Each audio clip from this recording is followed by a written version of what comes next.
Well, we have breaking news this afternoon from Mar-a-Lago. President Trump named a new national security advisor to replace General Michael Flynn, who he asked to resign last week. The president also named a chief of staff for his national security team. Here was Mr. Trump a short while ago.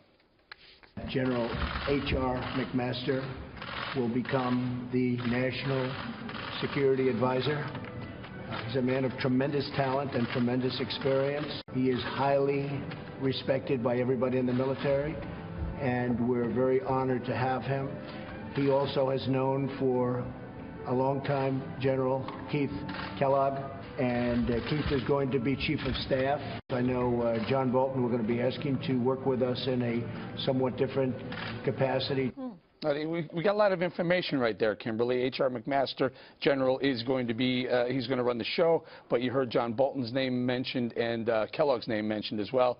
McMaster, he graduated from the West Point, PhD from University of California, Chapel Hill, great school. He also wrote a couple of books, Dereliction of Duty, which I think people see as the this description of what went wrong with Vietnam. But for me, one of the big highlights in 2016, last year, he was overseeing a high-level government panel intended to figure out how the Army should adapt to a new relationship with Russia. Yeah, I mean, it sounds like a fantastic choice, doesn't it? And I know that he's well regarded in the military community, so I think this is someone that is eager to serve, which is also what you want. It's a huge commitment, so we're happy to have, right, his service on behalf of the country, and it's important, I think, that he have a good relationship with General Kellogg, which we understand that he does. This seems to be, from the sources I've talked to, a pick that the president was very enthusiastic about, someone that he feels that he can work well with, and this isn't somebody that has to go through a confirmation process as well. So hopefully then just get right to work. And Dana 0304, Director of Advisory Group at CENTCOM. 0406, Command Assignment 3rd Armored Cavalry Regiment. Your thoughts on this pick? Well, I just think that America is blessed with several people, McMaster being one of them, that dedicates their life to their country in a way of serving through the military. And other interesting thing I think about this pick, and I think why he's so well regarded, you saw after the announcement, everyone from the neocons to the foreign policy establishment group, everyone loves him. In fact, David French of National Review called him the Neil Gorsuch of the military. Very nice. He in that time frame of when they went to West Point, and he wrote the book about Vietnam, part of that is that they really understand the need for hard and soft power. That, for example, when the surge was put forward in 07 and 08, that was led by General Petraeus, and part of that wasn't just adding more military, it was bringing in the State Department and the diplomatic side of things in order to clear, hold, and build. And I think that he comes from that school of thought, and I think he will work very well not only with General Mattis at Department of Defense, but also the Secretary of State, Rex Tillerson. Bob, what does the left think of this pick?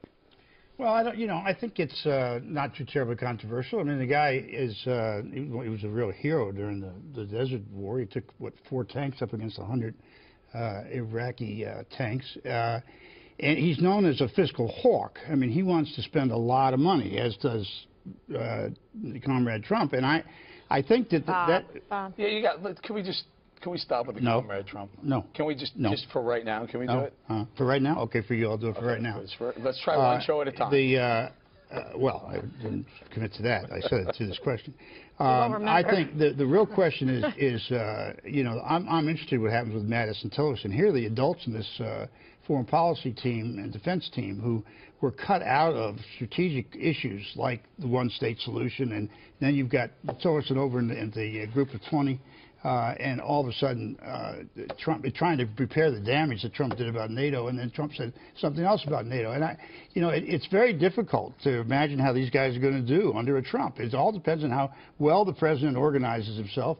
And from what we've seen so far, this is probably the most disorganized president since Buchanan. I would think, Tommy, a good place to start would be a guy who graduated West Point and had an illustrious military career behind him. Yeah, obviously well qualified, and it looks like everyone agrees it's a good pick. Everyone except Bob, or maybe even Bob. I think he's probably fine. I don't think it matters. But usually the national security advisor is not even ever known.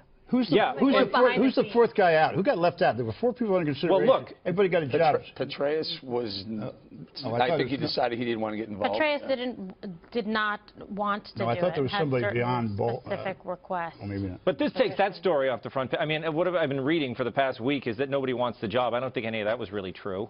So that's, you know, Flynn is pushed aside as a news story. So obviously it's good news for Trump. All right, let's do this. Let's go forward. On Saturday, the president addressed national security at his first rally since inauguration.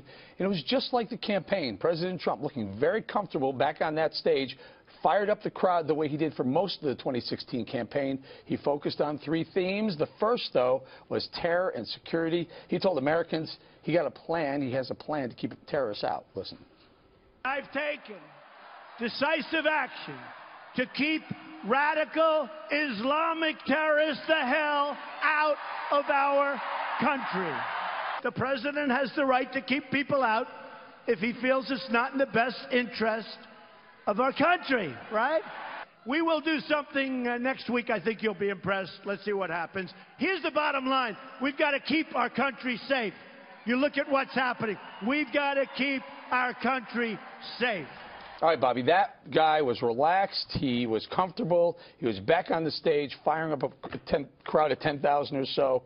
That was the guy who's probably been holding back for a good 31 or 2 days. Yeah, let me go back to Comrade, because I think that's the... Well, you agreed to a whole day. No, I said, no, I agreed on the question you had. But listen, if you had to sit where I sit and listen to what you guys called Obama, I think it's very fair. We didn't say that. I'll tell you that much. Comrade's a nice term. I mean, but anyway, yes, he's comfortable doing this, and yes, he had, you know, you could build a crowd. If I had $150,000, I could build a crowd like that for you, and they'd cheer. The problem is... You don't even need that. No. Yeah, you probably would.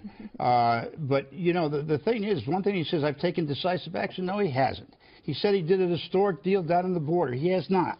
All this now comes to the question of, is he going to be able to implement this? And now he's going to have to run into something called the other 2 branches of government. And when he starts to have to deal, whoever let him go out there and say, for example, that he's going to have in 2 weeks a new health care plan that's going to be better and less costly, it should be indicted, because that's not going to happen.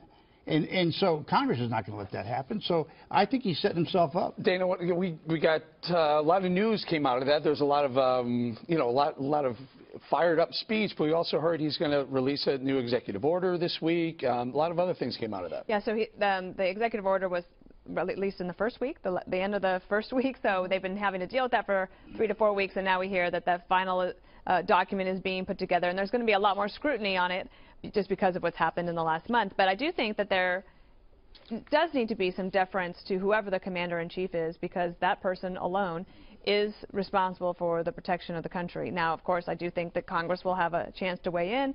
The courts might even have to weigh in, but nobody knows the responsibility except for President Trump, because he hears the briefings, he knows what the threats are, and I think there has to be some deference within the law to allow him to do what he needs to do to protect us.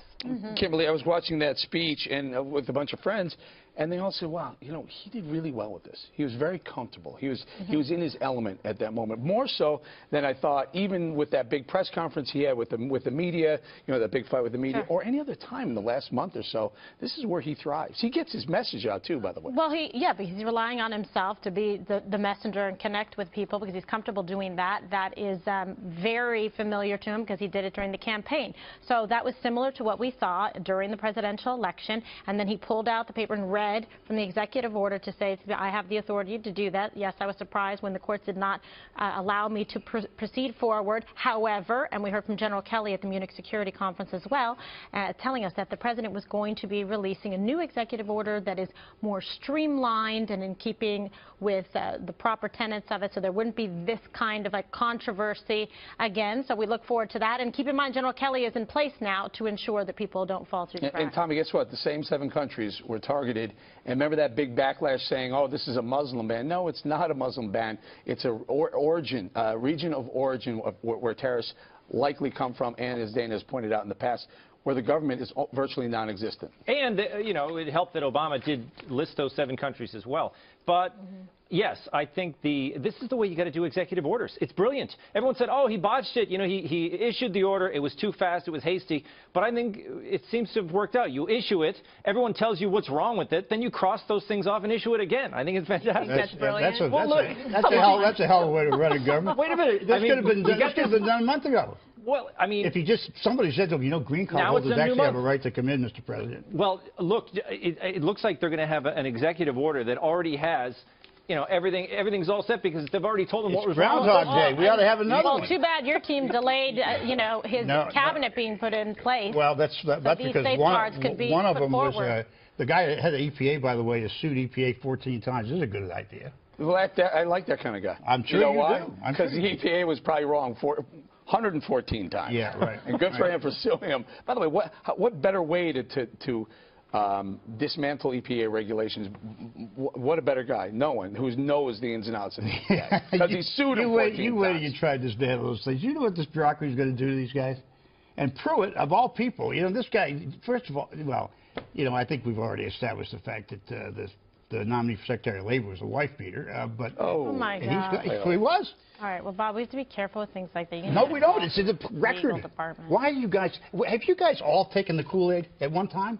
I mean, come on. There's got to be an antidote here. At least you got to step back and say, this has been a rough start. Can you say that much? You know, you look like that big Kool-Aid pitcher for Obama for about 8 years or so. Oh, no. I had to sit here and breaks defend it. the As wall. I've said you many times, I felt like the only fire plug at the Westminster Dog Show.